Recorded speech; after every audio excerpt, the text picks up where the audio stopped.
Hey everyone, do you remember this from last year? Well, you didn't like the soft cover and there were a couple of other bits you didn't like, so get rid of it.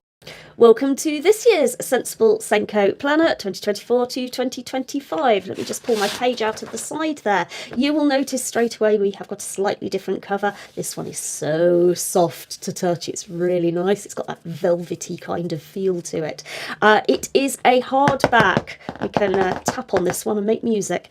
It is spiral bound, as previously asked for. I am going to do a quick flick through with you and show you some of the things that we have changed. First one I'm going to show you actually isn't going to look like what I'm going to show you, but just to say we have put into it a envelope at the back. However, that envelope is going to go across the back at the bottom so you can slip things in from the top. We thought it might be better to slide it in from the side because it's less likely to fall out as it's in your bag, etc. But we discovered you can't put an A4 sheet in there, so it's going to go that way instead for you. That was one of the things you asked for. This one isn't a finished version and you will spot a mistake in it, but you know, hey ho, let's go with the flow. So our links down at the bottom are currently not working and we don't use Eventbrite anymore, hence there was that label sitting on there just to remind us. You have got our All About Me page where you can put your information about who you are and what is happening. We have still got our professional contacts page. Whilst most of you will stick your contacts in Outlook or Gmail or whichever one it is you're using, we do find lots of you like to scribble them down as well. So we've got a couple of pages there for you to pop your professional contacts. We've also got that log for your professional learning and development. Okay, so we start off with the this year page. We have not put tabs in this, and the reason we don't have tabs is that it really would rocket the price up for the number and quantity that we are ordering. So we have gone for taking the ink to the far side of the page, and when you're sideways on you can just about work out where the next month is or where the next section is from that. Personally, I'd buy a 99p set of little tabs and stick them on the edge if that's not enough for you. So we've got the this year section. Abigail can't count dates, so we've gone from September to August and then she went from September to August again. You know, come on, bear with me. So SENCO year just needs to be slightly adjusted for you to make sure that's right, but we will have the SENCO year in there. I don't pre-populate this because it depends which website you go on as to when Mental Health Week appears or when Dyslexia Week appears, and we know that we have got quite a few of you from international schools, so it'd be really unfair of me to limit this to one particular audience. So we have actually got it in there. You can fill it in with whatever you want and however you want to use that section. We have then got a important date section, so the date, the event and the notes. Last year, if you remember, this was kind of like a pale grey with a couple of little dots in it. This year we've kind of got some boxes for you to actually put that information in. The renewals checklist, that was quite popular as well last year. So many of you who forget that your licenses are coming up for renewal and then either get hit with a rather hefty bill that you weren't expecting, or worse, you go to log in to go and do your reading assessment and discover you don't have any licenses left or the licenses have expired. So just being able to pop in there the month that something is due, what that license is for and who your supplier is, maybe some contact details, and then you can just tick it off once it's sorted. Bit of information about Sensible SENCO if you don't know who Sensible SENCO is, and then just a notes page. Now we have then got our month by month with its bleed on the side of it so that you can see that we're in there, and our month by month section is dated. So we have got from August 2024 to October 2025. You might be wondering, why does it go through to October 2025? It's so that when you're sat in that meeting in June, July time and somebody says let's book something in for next term, you've got somewhere that you can scribble it. So we have got our month by month bit dated for you. I have double checked the dates. We've got a short notes column. It's dotted lines this year rather than it being empty, and just a quote up at the top from various SEN individuals or people involved in the area of education. A couple from Mary Warnock lurking in there. Okay. So we have got our week by week section. Actually, all of our separating pages will be like this, with the purple going all the way around it, just so that it's that little bit easier for you to find. Again, it's got a note section on the back of that one. We then have our months. So the months go from August to July in their entirety. So you'll see in a moment this part. However, we have also got September and October for the following year, where it has got notes pages. So you don't get the weekly pages for that, but you do get the notes pages. So there's an information page for you. In this particular case, we're looking at August and inclusive education strategies. So a bit of information, just something that perhaps you might want to share with staff. You could photocopy it and share it with them, or just some information for yourself. We have then got your week commencing, and yes, it does start in August because Leicester schools go back in August. So we have got Monday through to Friday, because we hope you are not working Saturday and Sunday. This is a SENCO planner. It is not a lesson planner, just to make that absolutely clear. And last year we gave it to you as boxes. This year what we've gone for is some lines, because lots of you asked for that. You said, can we have lines to write on, and we can split it up however we want. So that's what you have got, and then it's just got a couple of bullet pointy type ones at the bottom.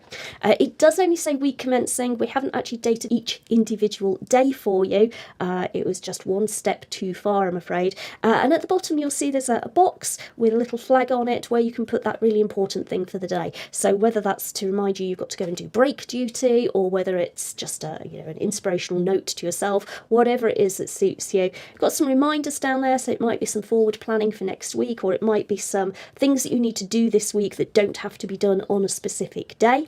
And you've got a shaded box up here which you can use for whatever purpose suits you. So slightly different to last year's. If I just grab a hold of last year's one,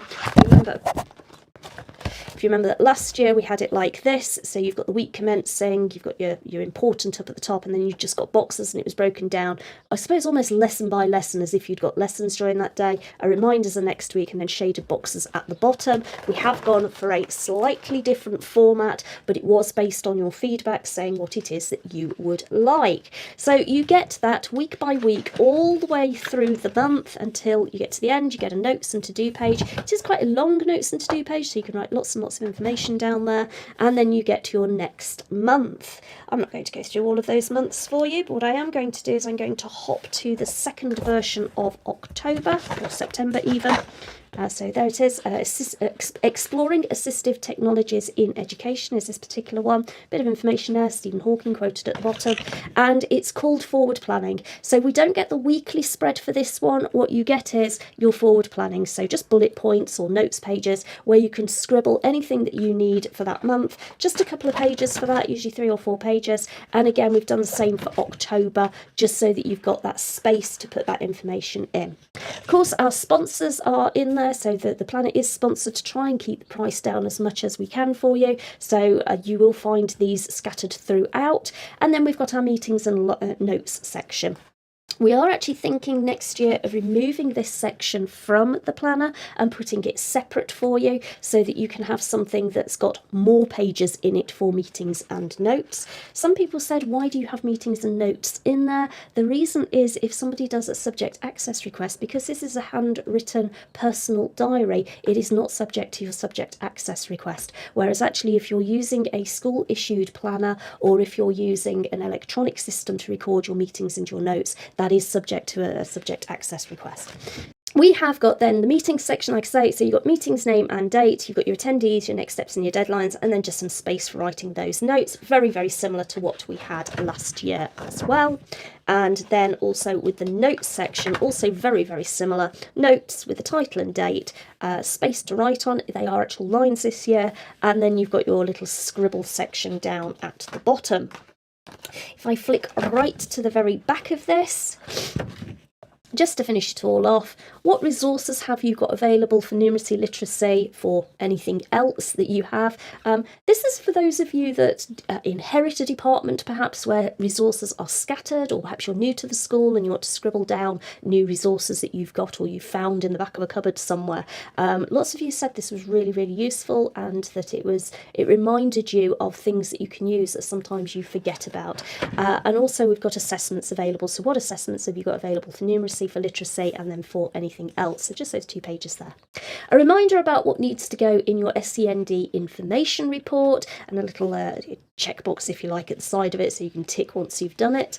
And then there's my very popular governors page. So if you're meeting with your SEN governor, what is it that you can be talking about? What information do you need to share with them? And that comes under the headings of, let me just move the planner across for a second, SENCO inclusion progress, funding and training, identification, voices, and then other. So what is it you want to share with them? Haven't left the notes pages in there because actually you would probably create a file for them, or you'd be holding different different things to them, but there are a couple of notes bits for perhaps specific things that they ask for, and then any key messages that you want to get across.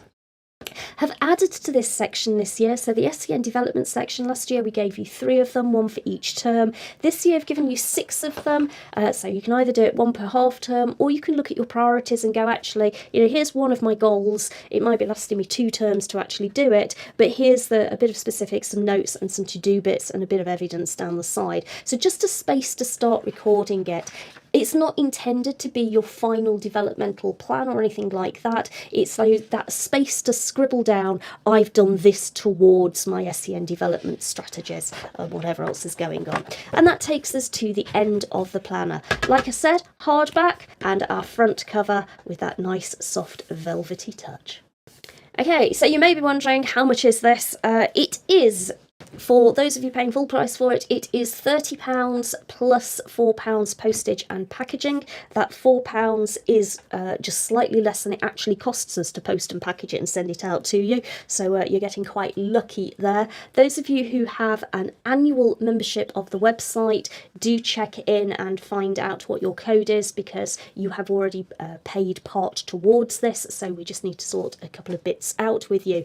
We are doing a limited run on this. So the prices that we managed to negotiate with the printer are based on an order of 550 copies. That means once those 550 copies have been pre-ordered and sold, we can look at whether we put another order through. It will depend how many we get. If we've only got 5 or 10, no, we're not going to put one through. We would have to be looking at least another 250 or so before we can afford to do that again. So if you want one of the sensible SENCO planners, you need to get in with that first 550 to get one.